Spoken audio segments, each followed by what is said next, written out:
Assalamualaikum warahmatullahi wabarakatuh. Sahabat bahasa, selamat datang kembali di kelas Bahasa Indonesia. Nah, materi kita hari ini masih melanjutkan tentang teks deskripsi, yakni menelaah penggunaan bahasa. Namun, sebelum kita lanjut ke pembahasan materi, alangkah lebih baiknya sahabat silakan klik subscribe, like, dan hidupkan lonceng notifikasi. Mohon simak video ini tanpa melewatkan atau skip ya, agar tidak menimbulkan kesalahpahaman. Terima kasih. Setelah memahami pengertian teks deskripsi dan strukturnya, sekarang kita telaah penggunaan bahasa pada teks tersebut. Pertama, penggunaan kalimat perincian untuk mengonkretkan. Bersumber pada KBBI, mengonkretkan berasal dari kata konkret yang bermakna nyata atau benar-benar ada, berwujud, dapat dilihat, diraba, dan sebagainya. Sedangkan perincian bermakna uraian yang berisi bagian kecil satu demi satu. Jadi, maksudnya kalimat perincian untuk mengonkretkan ini adalah kalimat yang digunakan dalam teks deskripsi berfungsi untuk menjelaskan agar ketika membaca kalimat itu seolah-olah benar-benar dapat membayangkan objeknya. Misalnya, ada kalimat ibuku orang yang sangat baik. Nah, baiknya ibu ini dirinci lagi agar pembaca benar-benar mengerti baiknya ibu itu bagaimana sih? Contoh, ibuku orang yang sangat baik. Beliau berusaha menolong semua orang yang membutuhkan. Beliau ramah dan tutur katanya lembut. Nah, jadi baiknya ibu ini dirinci, ada berusaha menolong kepada siapa saja yang membutuhkan, ada ramah, dan ada tutur katanya lembut. Jadi, suka menolong, ramah, dan tutur katanya lembut ini adalah rincian dari kata baik. Nah, jadi baiknya ibu ini dirinci berusaha menolong, ramah, dan tutur katanya lembut. Kemudian, yang kedua, penggunaan kalimat yang menggunakan cerapan panca indera. Seperti yang kita ketahui bahwa tujuan dari teks deskripsi adalah agar pembaca seolah-olah benar-benar dapat melihat objek yang digambarkan.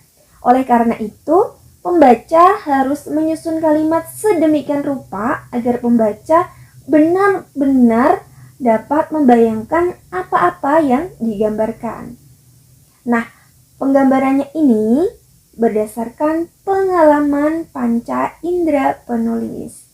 Apa yang dilihat oleh mata, didengar oleh telinga, dikecap oleh lidah, dicium oleh hidung, dan dirasa oleh kulit, semua ditulis dalam kalimat.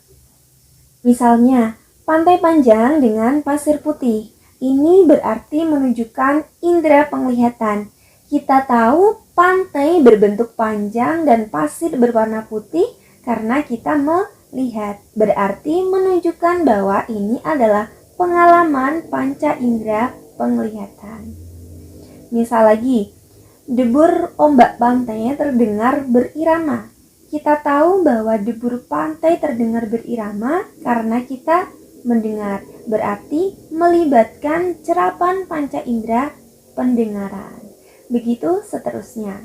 Lanjut ke penggunaan bahasa yang ketiga, yakni penggunaan kata dengan kata dasar KTSP.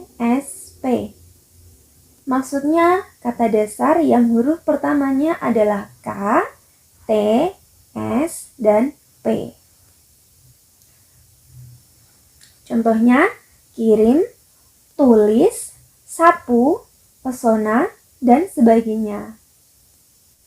Kata yang diawali dengan huruf K, T, S, dan P jika mendapat imbuhan me selalu luruh. Misal, me dengan kata kirim menjadi mengirim. K tidak lagi diikutsertakan, dia hilang. Misal lagi, me dengan kata tulis menjadi menulis. Begitu seterusnya. Semua kata yang diawali dengan huruf K, T, S, dan P, jika mendapat imbuhan me, maka ia harus dihilangkan. Kecuali kata tersebut berawalan dengan dua huruf konsonan sekaligus. Meskipun berawalan K, T, S, dan P, ia tidak boleh dihilangkan. Contohnya, kata prakarsa, kritis, psikis, dan sebagainya. Misalnya, me dengan kata prakarsa dan akhiran i menjadi memprakarsai. Jadi, huruf P tetap tidak boleh luruh. Pengecualian juga berlaku ketika kata yang mendapat imbuhan me sudah merupakan kata bentukan atau kata yang sudah mendapat imbuhan. Contohnya, me dengan kata perindah menjadi memperindah, bukan memerindah. Karena kata perindah merupakan bentukan dari imbuhan pe dan kata indah. Jadi, ketika mendapat imbuhan me, tidak luruh.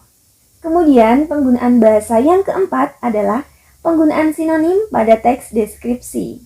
Penggunaan sinonim ini bertujuan untuk memerinci. Contohnya kata baik di awal tadi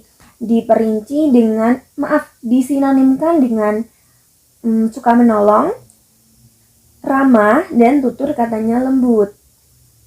Nah, sinonim biasanya dalam teks deskripsi bisa dijabarkan dalam bentuk kalimat. Lalu, penggunaan bahasa yang kelima. Penggunaan kata depan pada teks deskripsi. Kata depan itu ada di, ke, dari, dan pada. Nah, penulisannya dalam kalimat harus dipisah dengan kata selanjutnya. Misalnya, di area Monas, ke kota, dari pintu masuk, pada bagian tengah, dan sebagainya. Biasanya yang membingungkan adalah penulisan di. Kerap sekali di yang menunjukkan kata depan itu penulisannya digabung. Padahal itu salah. Yang digabung adalah di yang menunjukkan kata kerja. Sedangkan di yang menunjukkan kata depan itu dipisah. Ciri-cirinya di dalam kata depan itu bermakna menunjukkan suatu tempat.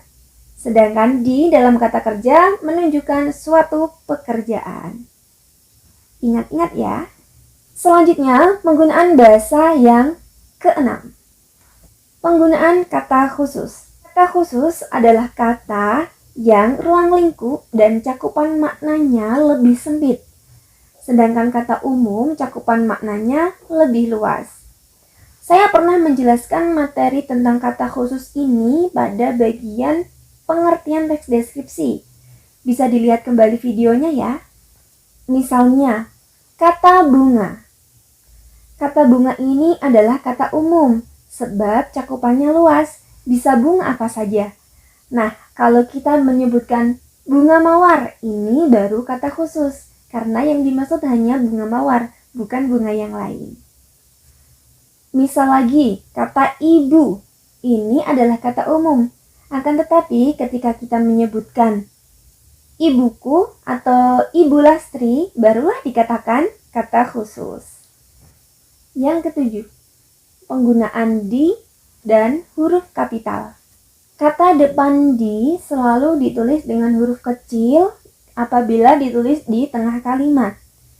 Meskipun kata selanjutnya harus ditulis dengan huruf kapital, tetapi di tetap ditulis dengan huruf kecil. Misalnya, di Semarang. Kata Semarang ditulis dengan huruf kapital, tetapi di tetap ditulis huruf kecil. Kecuali kata depan di ditulis di awal kalimat, barulah harus atau wajib ditulis dengan huruf kapital. Yang kedelapan, mendaftar kalimat bermajas. Majas didefinisikan sebagai gaya bahasa untuk menyampaikan pesan dengan cara kiasan.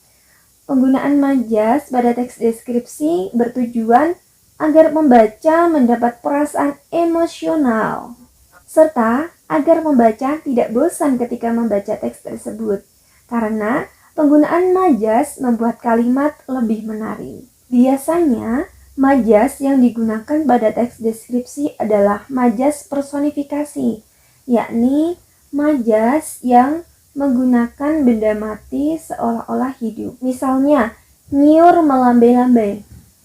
Yang melambai adalah tangan manusia. Akan tetapi pada kalimat ini disamakan dengan gerakan nyiur. Berarti nyiur adalah benda mati yang seolah-olah hidup seperti manusia. Misal lagi, angin laut mengelus wajahnya. Angin laut tidak memiliki tangan yang bisa mengelus wajah. Akan tetapi, di sini diibaratkan seperti manusia. Hembusannya yang menyegarkan bagaikan mengelus wajah.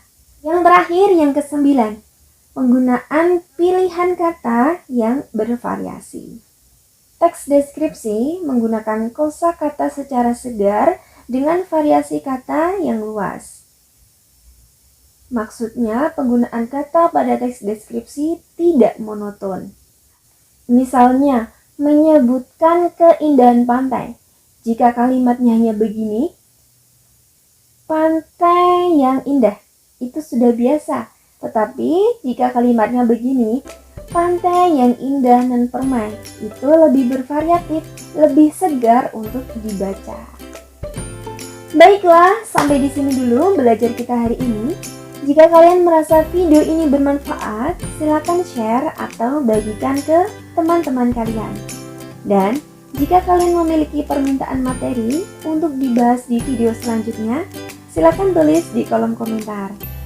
Cukup sekian, jangan lupa belajar dan perbanyak membaca.